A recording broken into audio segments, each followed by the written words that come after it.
Coming up is my chat with Oluwatobi Fakayode, founder Boss Boss. Stay with us.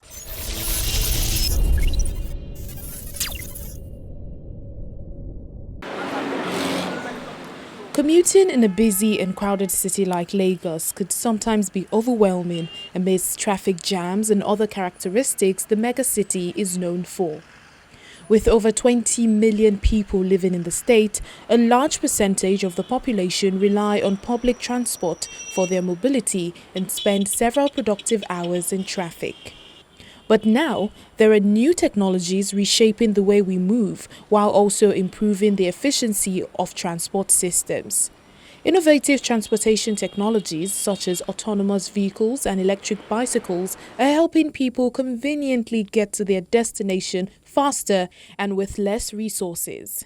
Oluwatobi Fakayode, founder of Boss Boss, discusses how we can leverage technology to improve the transport system in the country. Oluwatobi, welcome to Tech Trends. Hi, welcome. How are you doing? Awesome. You are in the transport sector, so start by sharing with us what are some of the challenges that sector is experiencing today. Let me just talk about problems that face transportation generally in Nigeria, and with special reference to Lagos. I think one of our biggest transportation problems in Lagos is traffic. Traffic is very, it's experienced almost all over the world, but it's a very big issue. You look at effectiveness and work efficiency, especially for businessmen, SMEs, people who have to move from one place to another. In Lagos, for example, you realize that you can hardly do more than 2-3 things, visit more than 2-3 places in a day because of traffic.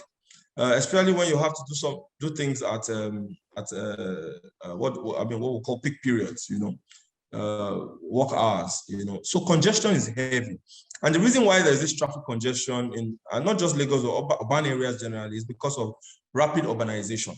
Rapid urbanization because everybody wants to move to the urban areas because they believe there are more opportunities in the urban areas. For example, if you remember our Nollywood movies, most of the people living in the village, where are they going? They're going to Lagos.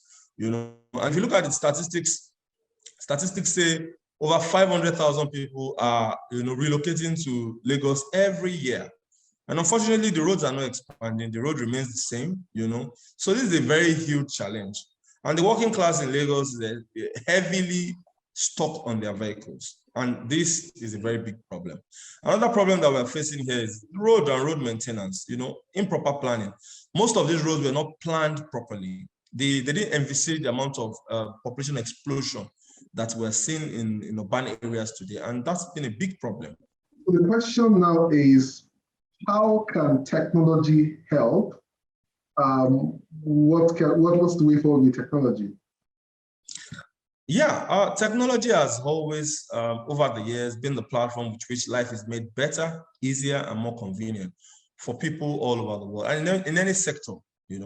So technology has always been a tool to make life easier, both for the operators who are in the transport sector and the commuters who are moving from one place to another.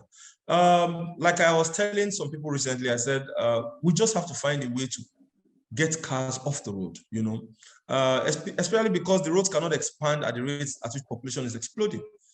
And the statistics that also says almost 70% of the cars in Nigeria, not in the Southwest, in Nigeria and in Lagos State, and this is a huge challenge. So I think one of the first things we have to do is find creative and innovative ways of getting cars off the road. And which is why we have brought up our charter services product and our car sharing product. That way, people who are going the same direction are able to join each other, like-minded people are able to join each other, and and they're able to drop their cars in the house. The lesser cars on the road, the more convenient the road will be, the less traffic we'll have on the road. And this is the idea with the technology that we are presenting that is making life easier. For example, what our charter services does is to ensure that you have a car and a driver available for you for the whole day. You know, you don't have to take your car out. And if you're in a situation where you normally take all the other ride-hailing platforms, for example, you don't experience things like surge, you don't experience things like you're waiting, you order a ride, you have to wait, the driver cancels on you, you don't know what the price is going to be. In this case, you have one driver to yourself for the whole day. And when you have multiple things to do or multiple people, going the same place, you also then are able to use that vehicle and carry people along and share with people. Because you are sharing with people, cars are reduced on the road.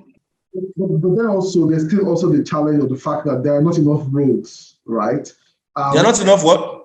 There are not enough roads yes. compared to the cars, right? So the question is, in a city like Lagos, what needs to happen? Does government need to work with some sort of data or yes. So to ensure, So there are so many things that have to happen. First of all, we have to go back to the drawing board. The planning did not envisage the extent of rapid urbanization that is happening in Lagos today. And the government has to go back to the drawing board to do proper master planning. And that is, look at what was done in Lekki-Epe. When Lekki-Epe Expressway was created, they didn't envisage many of these things. But you see, they had to go back to the drawing board and expand some of the roads. So this is inevitable, or else we are going in for a deadlock. The second thing that we need to do is to create alternative routes for vehicles to pass, such that once there are 2-3 different alternatives, then people can move from one place to another easily, and one particular road or route will not be too congested. The third thing we have to do is to create alternative means of transportation, which is already existing. Unfortunately, projects like the Blue Line, the train projects in Lagos have been here for probably more than a decade, sometimes 15 years. And that's the problem of waiting for government to solve some of our critical problems. We have to look creatively, and government has to be serious about this thing. Truth of the matter is that I've always said everywhere I go that transportation is a matter of national security. Transportation is directly proportional. Effective transportation and the level of transportation is directly proportional to the level of economic development and economic growth of any region, of any country, anywhere in the world. Look at it. Look at China. Look at Singapore. Look at Malaysia.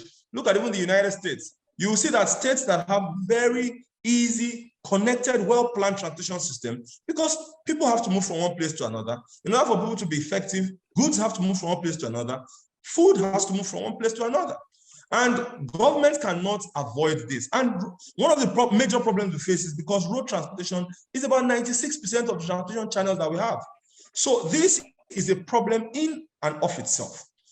Government has to, as a matter of urgency, invest in other forms of transportation. For example, Lagos and many other coastal areas have wonderful water channels. We have coastal roads, we have the coast itself, and then we have inland waterways. Inland waterways are very essential in moving goods from one place to another, and even moving people by road from one place to another.